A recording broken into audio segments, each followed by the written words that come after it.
आज बनवूया high protein मूग डाळचा डोसा। त्यासाठी 1 वाटी मुगाची डाळ भिजवून घ्यायची। भिजवलेली डाळ मिक्सरमध्ये घालायची। अर्धा इंच आलं, 1 हिरवी मिरची, थोडंसं कोथिंबीर, हाफ टीस्पून जिरं, 1/4 टीस्पून हळद, हाफ टीस्पून मीठ, 1 वाटी पाणी घालायचं आणि याचं डोस्यासारखं बॅटर तयार करून घ्यायचं।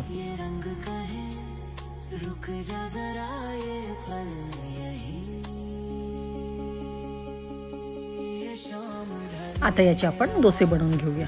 अगदी आरामात निघतात, चिटकत नाही, तुटत नाही। तुम्ही नक्की बनवून बघा। अगदी हाय प्रोटीन मूग डाळचे डोसे आहेत। दोन्ही बाजूने छान शिजवून घ्यायचे। बघा अगदी इझिली निघतात आहे। रेसिपी एन्जॉय करा। पुन्हा भेटूया नवीन रेसिपी सोबत। तोवर मस्त खा आणि स्वस्थ रहा।